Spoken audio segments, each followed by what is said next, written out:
के लिए जितनी सुविधाएं हम लगातार बढ़ाने की कोशिश कर रहे हैं, लगातार जो है काम कर रहे हैं, क्योंकि मैं स्वयं एक सैनिक का पुत्र हूं। मैं अच्छी तरह जानता हूं किस प्रकार की परेशानियां होती हैं, किस प्रकार की समस्याएं होती हैं, किस प्रकार की जरूरतें होती हैं। इसी प्रकार से आज अभी रेखा जी अभी खेल मंत्री बनी हुई है। इनको हमने खेल मंत्री इसलिए बनाया है कि ये जो है खिलाड़ियों जैसी है, फिट हुई तो अभी हमने कहा है कि जो है हमारे यहां पर क्या होता है, जब कोई पदक जीत जाता है, कोई पदक जीत गया, कोई बड़ा नाम कर गया, कोई बड़ी ट्रॉफी जीत के आ गया राष्ट्रीय स्तर पर, अंतर्राष्ट्रीय स्तर पर, तो फिर पुरस्कार देने वालों की माताजी लाइन लग जाती है। इतने पुरस्कार देते हैं उसको कि उसके घर में रखने के लिए जगह नहीं होती, इतने शील्ड मिल जाते हैं।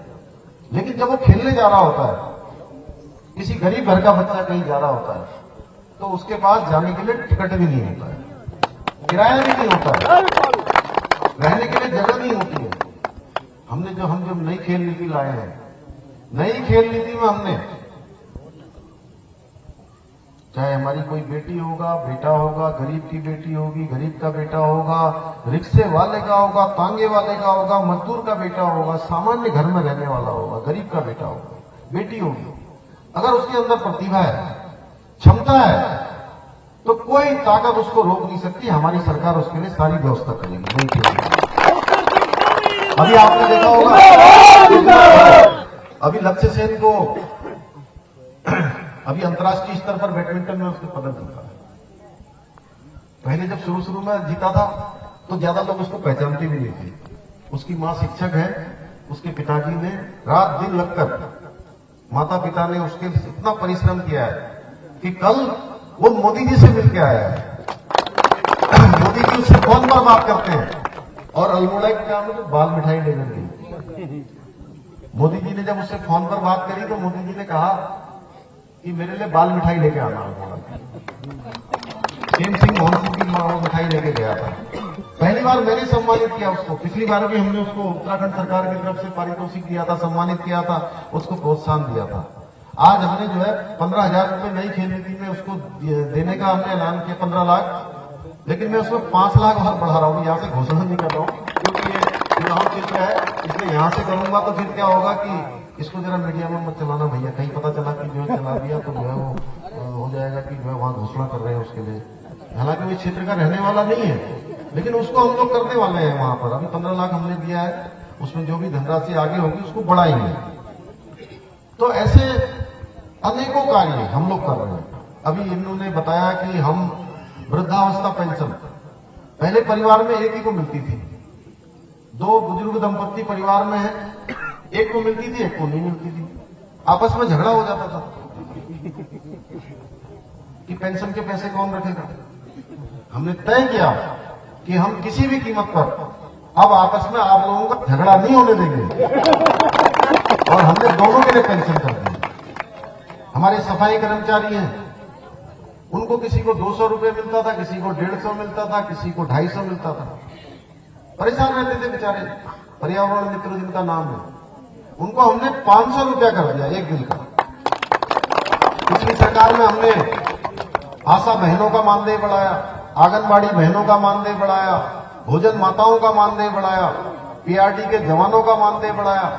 आज मैं 400 उपमल के कर्मचारी भाइयों ने, उनके परिवारों ने, अभी एक हमारे यहाँ गुदमी में उन्होंने मुझे एक समर्थन का पत्र दिया कि हम आपका समर्थन कर रहे हैं, पूरे परिवार आपके साथ, एक तरफा हम लोग जो प्रचार करेंगे। क्योंकि हमने उत्तर के कर्मचारी भाइयों का भी, जिनकी 10 साल तक नौकरी हो गई थी, उनका 2,000 रुपया का मानदेय बढ़ाया, और जिनका 20 साल हो गया था उनका हमने 3,000 रुपया मानदेय बढ़ाया। ग्राम प्रधानों का हमने मानदेय बढ़ाने का काम किया है।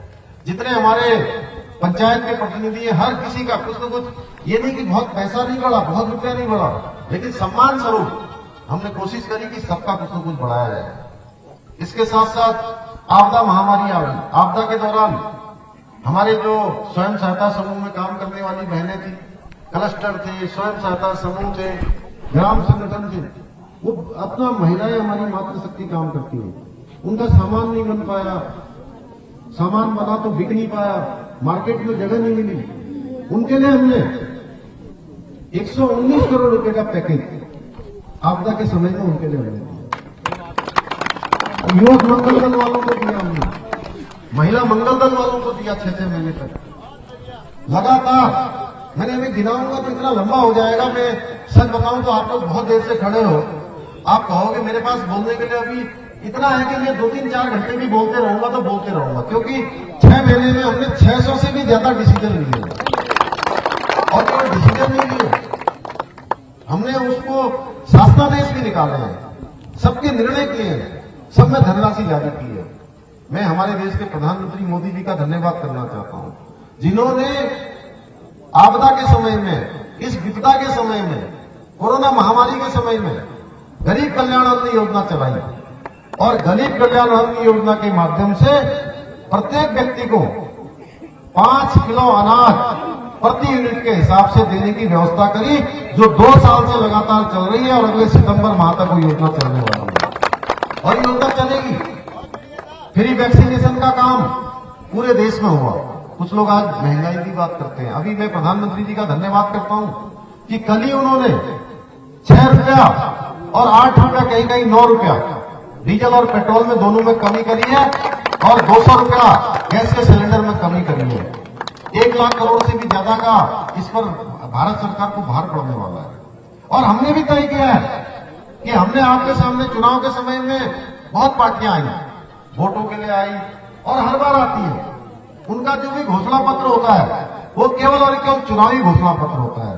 हमने जो घोषणा पत्र हमने जारी किया था, हमने वो संकल्प लिया था, हमारा संकल्प पत्र था। सबसे पहले हमने कहा कि उत्तराखंड के अंदर रहने वाला प्रत्येक व्यक्ति, कोई किसी जाति का होगा, किसी धर्म का होगा, किसी पंथ का होगा, किसी समुदाय का होगा, हम उत्तराखंड के अंदर सबके लिए समान नागरिक संहिता लाएंगे, यूनिफॉर्म सिविल कोड, और हम उसकी कमेटी बनाने जा रहे हैं। वो हमारी सरकार ने निर्णय ले लिया है। जल्दी ही उत्तराखंड पहला राज्य होगा हिंदुस्तान के अंदर जिसकी मांग पूरे देश के अंदर उठती रही है, वो काम हम उत्तराखंड के अंदर करने वाले हैं, क्योंकि उत्तराखंड हमारा देवभूमि है, उत्तराखंड हमारा सैनिक बाहुल्य प्रदेश है, उत्तराखंड हमारा धर्म, अध्यात्म और संस्कृति का केंद्र है।